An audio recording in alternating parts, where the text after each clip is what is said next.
Hi, this is CrashPower, and today's tutorial is going to help you win solo matches every single game, and your balls will drop 3 months faster. All right here in one free tutorial. For regular viewers that are just now seeing this, I want to apologize. It hasn't come out when the solo mode first did, but I've worked every day to try to make sure I had a good tutorial that maybe helps some people like me who've had problems with it. Because nothing's worse than keep getting down to the last 2 and dying. Down to the last 2 and dying. I'll include some footage. Down to the last 2 and dying. But even though it was hard at first, what I do love is the fact that I don't have to depend upon random people, since I don't have any friends I really know that I play Apex with, because nothing's worse than the randoms just leaving the game or screwing you over, and then for the rest of the game, anytime you match up against an enemy, it's not one, it's always you by yourself against a squad of 3. And solo mode should be more than a limited time mode in my opinion. I love it. How about you?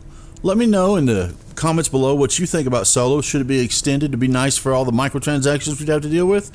Or take a poll right now, just pop up on screen. Do you think they should extend solo mode, or do you even care? Hopefully you do. That's why you watch the tutorial, and let me get on with it. Thank you very much for your time.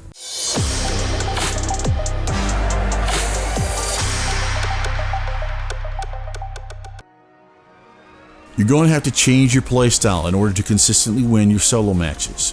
The legends that offer you as much mobility as possible are the way to go, because extra mobility means extricating yourself quickly from bad situations as well as rushing forward in better situations. Especially since you're constantly being pushed by the circle, consider using one of the following 4 options. First, a lot of players are going to choose Pathfinder in solo matches. Basically all of his abilities are about movement. Using his grapple or his ultimate, he's able to retreat quickly and evade enemies that might be pursuing him. He can immediately get the high ground with his grapple, and he can travel a lot of distance on the map quickly if he's trying to catch up to the circle.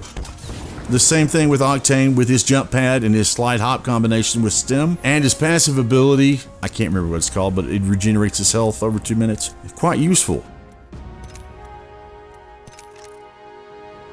Bloodhound could be possibly one of the best legends to play with in solo mode for Apex Legends, because in this mode you're going to find a lot of people camping, a lot of people hiding. You can't hide from Bloodhound. His tactical Eye of the Allfather briefly reveals enemies. It's great for scanning a building before you go in to see if an enemy is in there, or pinpointing exactly where an enemy is if you've been tracking them. And his ultimate, Beast of the Hunt, gives him a significant Octane level speed boost for 35 seconds, which puts him in the same league as the speed demons of Apex Legends, with the additional benefit of having abilities such as tracking, enhanced senses enemy detection, which the others do not have. If you're one-on-one in the final circle, you can move faster, you see the enemy easier, you get that edge you might need to just win the game.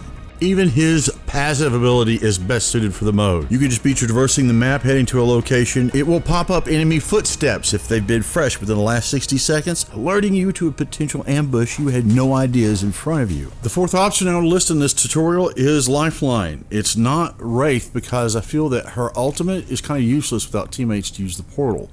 Now, I'd like to know what you think. If you have a preference, if you think one's better, let me know. But I like Lifeline because she can always give me level 3 armor every single game. However, one thing that's synonymous with solo mode as peanut butter is to jelly is third party, getting shot in the back because someone else sees that you're the victor and they want to take everyone's shit. You got to be careful. There are going to be 3 main topics I'm going to cover to help you the most with solo mode. Each of them are slightly designed to help you cope, adapt, and overcome third partying, and ultimately use it for your own benefit, because it is a smart way to win. If you only take away one thing with you from this tutorial, it must be this: pay close attention to sound.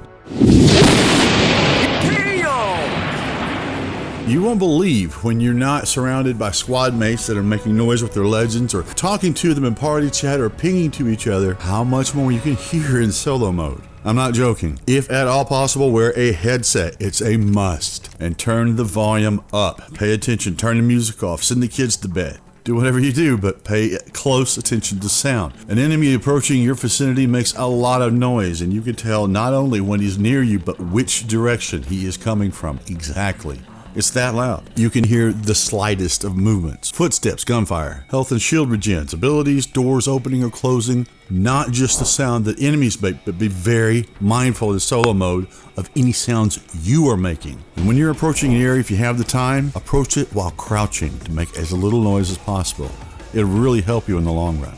Now, I thought I would make a little example. It's not the best, but I used Adobe Audition to edit this clip to kind of enhance the sound, to make it somewhat like you have headphones on. It's not the same, but take it seriously. I mean, you don't have to listen, but inevitably you're going to run into someone that is, and they're going to pick you off when you're not looking. Take a listen. I can hear an enemy on the second floor of that building walking around, so I'm going to stop in here for a moment. Then I hear a Bangalore. She's down here on my right, heading up here, and I don't know if she's going to jump up this area or what. Then I can hear her take the zip cord.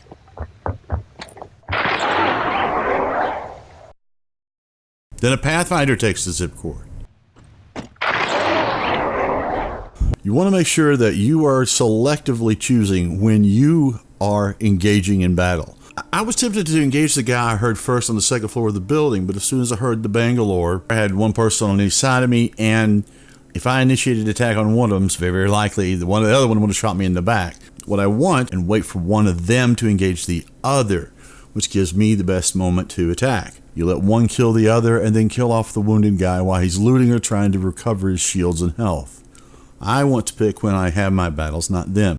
You also have to bear in mind, when you start shooting, it's going to attract other players from miles away. So you want to make sure, that, especially early in the game, that if you have to enter into an engagement, that it is a quick engagement. Short engagements decreases the likelihood of third-party players reaching you in time to be able to shoot you in the back. Which also means that when you are fighting someone, if the battle takes too long, you need to disengage from the battle and get out of dodge more frequently than you normally do in squad modes.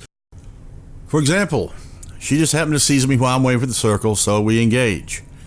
During this engagement, she gets third-partied, or attempted third-party.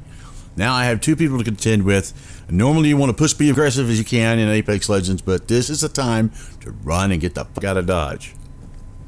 You don't have anyone to revive you, you're on your own. Normally in a squad game of Apex Legends, I'd start the game out at Skulltown or someplace fun to start to play, but I don't recommend starting at highly populated areas in solo mode, and I don't recommend landing in the circle at the start of the game either. Now I'm going to show you 3 different examples of landing in the map. The first one here is landing in the circle. Shortly after landing, I engage an enemy, and while I am trying to loot his death box, I get third party because someone heard it. Third parties are much closer if you're in a highly populated area, and when they hear you, they could get there immediately. Pathfinder, the second enemy I killed, almost killed me because he got to decide A, whether or not to attack, and B, when at that point to attack that best suited him, and that is to my disadvantage. As opposed to landing in a non-populated area, and you could still run into someone, but it will take them a lot longer to get to you since you're nowhere near them. And that'll give me a bit of breathing room to go ahead and loot the death box, recover health and whatnot, and going about my business killing every motherfucker on the map and winning the game. Every fucking time.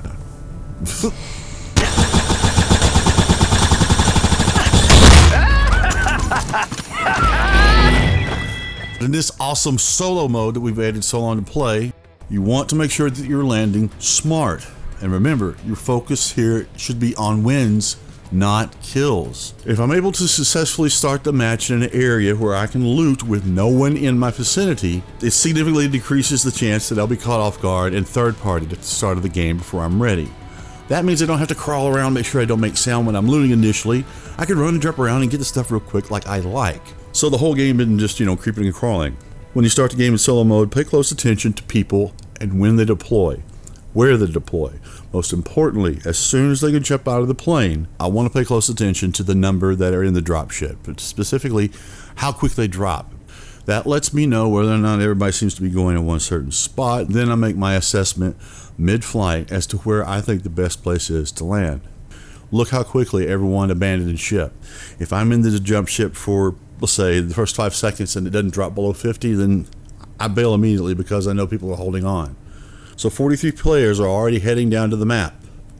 And they're heading down to the map all amongst each other, which means a lot of them are going to get shot in the back. Dropship's heading over to Skulltown, and I bet the majority of those other 6 will go there, so it looks like the pit is a good place to go. Unfortunately, we won't get to find out because we get a blue screen of death, and I also have to re-record the narrative. Let's try again, shall we?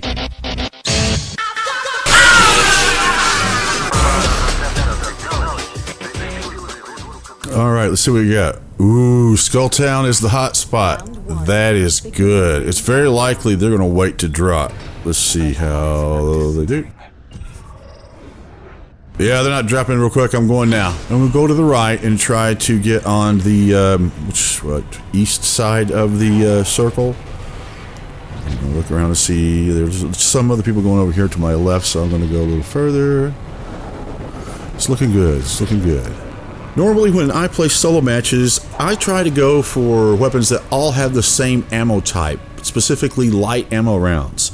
Having the alternator, RE45, P2020, I mean, it's not the absolute thing to do, but if I can get the alternator and have the RE45 as a backup, if I can get those hop-ups on them, the RE45's extended mag increases its ammo capacity by 9 additional rounds, and it is a beast when you have that on there and with a bunch of attachments. And hammer point rounds, of course, which increase unshielded damage with the P2020 if possible.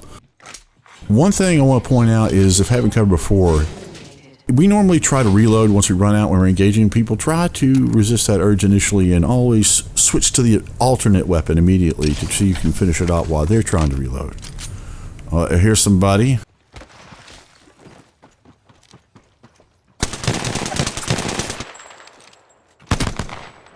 There's someone shooting at you. Don't stand still. You want to wiggle, be unpredictable, back and forth a little bit. He's doing that as well, but it makes it harder for you to hit, especially since this is a pistol contest. I'm opting for the... There we go. How you like the gun? How you like my P2020 camo? Look at that. It only cost me $80 in Apex coins to spin loot boxes to... Nah, it did cost me $80 in Apex coins, but I was trying to get a Octane skin out of the loot box, and it takes about $80 to get 1,200. Oh, and what do you think about the latest changes in the Apex shell game that just moves shit around? If you can't create cosmetics people want to buy without hiding behind a loot box system, then you can't create cosmetics worth buying. Surprise, surprise, surprise.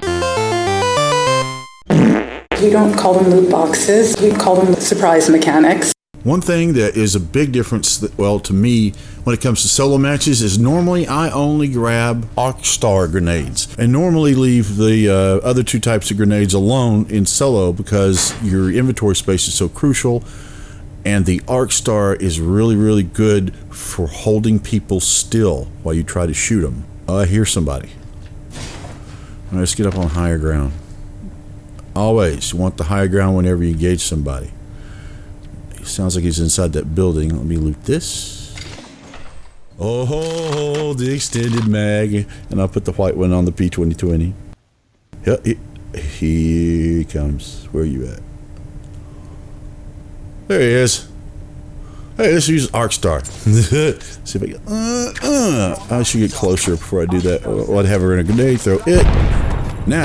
Yes! Look how you can't move. Finish him off. Wasn't perfect, wasn't pretty, but it got the job done.